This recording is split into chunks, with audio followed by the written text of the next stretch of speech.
Malalaman mo talagang mahal ka ng babae pag napunta na kayo sa 0 days at nagstay pa din siya. Malalaman mong mahal ka ng lalaki pag pumaldo na siya tapos ikaw pa rin ang pinili niya. Minsan hindi mo talaga makikita sa words kung gaano kakamahal ng isang tao, kundi sa consistency nila. Yung kahit pagod, they still choose to stay. Yung kahit may misunderstandings, hindi nila iniisip na lumayo. Sa relasyon, hindi kayo laging nasa tuktok. May mga araw na pareho kayong drained at halos walang energy mag-usap. Pero kung pareho kayong willing ayusin, dun nabubuo yung tunay na connection. Ang hirap maghanap ng taong pipiliin ka araw-araw kahit may flaws ka. Yung kahit hindi ka perfect, hindi sila naghahanap ng iba. Kasi sa kanila, sapat ka at kaya nilang sabayan ang growth mo. Masarap yung feeling na may taong hindi natatakot makipag-usap ng tapat. Yung hindi nagtatago ng sama ng loob at handang makinig sa side mo. Dahil sa honesty, nagiging mas matatag yung samahan. Minsan, love is not about grand gestures. Minsan, love is staying, choosing, and trying, even on the hardest days. Kasi kapag totoo, hindi agad sumusuko. Piliin mo yung lalaki na hindi lang marunong magmahal, kundi marunong rumespeto. Hindi mo kailangan ng lalaking magaling mag-sorry, pero hindi marunong umiwas sa mali. Hindi mo kailangan ng lalaking sweet sa text pero bastos sa personal. Hindi mo kailangan ng lalaking proud sa'yo sa social media pero binabastos ka sa harap ng kaibigan niya. Piliin mo yung lalaking hindi ka kinokontrol, kundi sinusuportahan. Yung hindi ka pinapatahimik kapag may point ka, kundi pinakikinggan. Kahit magkaiba kayo ng pananaw, yung alam ang boundaries mo bilang babae, bilang tao, bilang anak ng Diyos. Kasi sa relasyon, hindi lang love ang kailangan. Respect is the foundation. At kung hindi niya kayang ibigay yon, then he doesn't deserve your time, your energy, and your heart. Piliin mo yung lalaki na bago ka hawakan, marunong munang lumuhod sa Diyos para ipagdasal ka. Yung hindi lang pinangarap kang mapasa kanya, kundi pinangarap kang alagaan ayon sa plano ng Diyos. Never settle for temporary affection when you deserve lifelong respect. The right man won't make you question your worth. He will remind you of it every single day by the way he listens, honors, and loves you the way God intended. Sana mapunta ka sa taong mapagmahal. Isang taong kumikilala sa iyong nararamdaman, nakikinig sa iyong mga paliwanag, at nananatiling mabait kahit na matapos ang hindi pagkakaunawaan. Isang taong kahit minsan meron kang pagkukulang hindi maghahanap ng iba. At kahit anong mali mo ay uunawain ka, di ka iiwang mag-isa kahit gaano kahirap pa. Isang taong ipagtatanggol ka sa anumang away o gulo. Laging nakaalalay at nakasuporta sa anumang hamon sa iyo ng mundo. Isang taong nakakalimutan mo na sobrang bigat ng mundo. Yung sasamahan ka kahit sa pinakamadilim na parte ng buhay mo. Sana mapunta ka sa taong iyon. Dahil kung mayroong anumang bagay na nararapat sa iyo, ito ay ang isang tao na kung paano ka mahalin ng totoo. Isang taong magpapaalala sa iyo na ang pag-ibig ay palaging kalmado at nag-iisa ka lang sa puso nito. Para sa mga mister na hindi nakakaintindi at akala palaging inaaway, hindi lahat ng sinasabi sa iyo ng asawa mo ay para siraan ka o iparamdam na wala kang kwenta. Kapag sinabi niyang may mali ka, hindi ibig sabihin na gusto kanyang gawing masama sa paningin mo o ng iba. Ginagawa niya yun kasi mahalaga ka sa kanya. Mahal ka niya kaya ayaw niyang manatili kang ganun na parang walang pakialam o walang natutunan.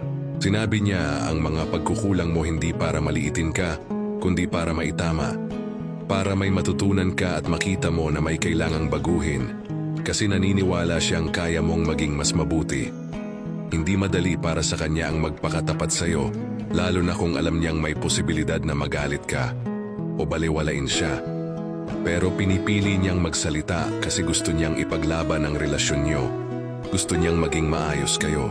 Maraming pagkakataon na pwede ka na lang niyang iwan, sumuko, o hayaan ka na lang sa gusto mo. Pero hindi niya ginawa.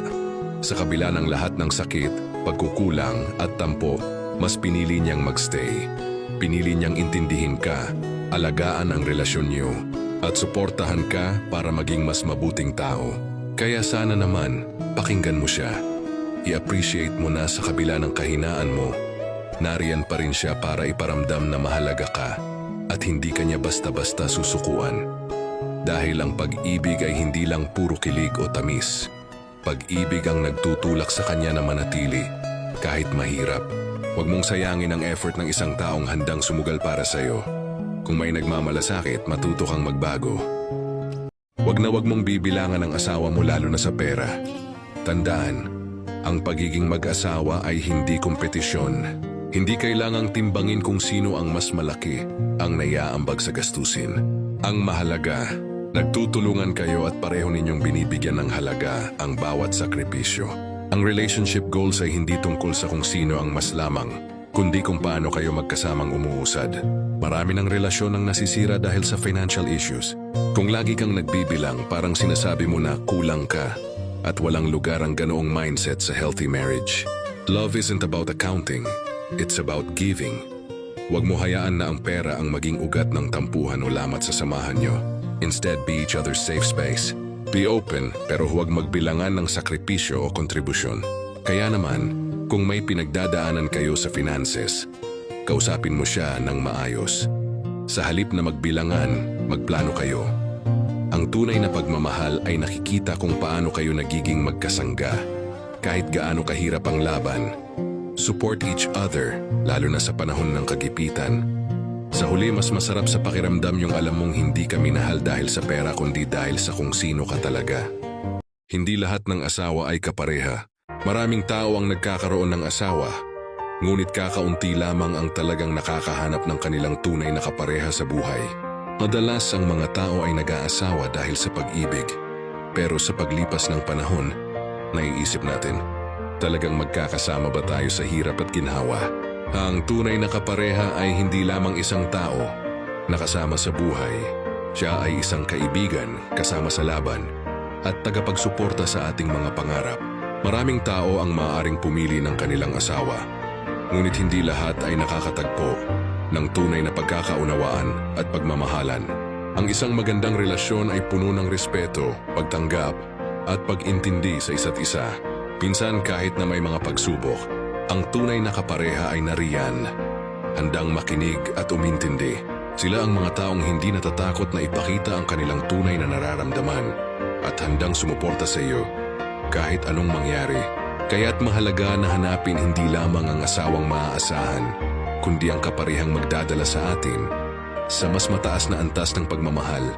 Ang buhay ay mas magaan at mas masaya kapag may kasama tayong handang lumaban sa mga hamon ng buhay.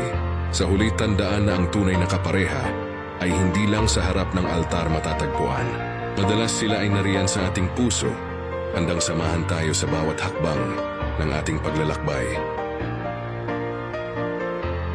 Kapag nakinig ka sa asawa mo, magiging maayos ang buhay mo. Sa bawat relasyon, laging may mga desisyon at usapang kailangang pagdaanan. Minsan, may mga pagkakataon na hindi magkatugma ang opinyon ninyo ng asawa mo. Pero dito nasusubok ang tunay na tibay ng pagsasama sa pakikinig, pag-unawa at pagbibigay ng respeto. Kapag nakikinig ka sa asawa mo, hindi lang basta iniintindi mo ang kanyang sinasabi. Binibigyan mo rin siya ng halaga. Pinaparamdam mo na importante ang kanyang opinyon at parte siya ng bawat hakbang na tatahakin ninyo bilang magkasama. Maraming beses na ang simpleng pakikinig ay nagdadala ng solusyon sa mga alitan. Ito rin ang nagiging daan para maiwasan ang mga hindi pagkakaunawaan. Sa huli, natututo kayong maging mas maayos na magpartner, nagpapakumbaba, nagkokompromiso, at nagtutulungan. Kaya kung gusto mong maging maayos ang buhay mo, simple lang ang sikreto. Makinig sa asawa mo. Hindi ito tungkol sa kung sino ang tama o mali, kundi kung paano ninyo mas pinipili ang pagmamahal kaysa pride.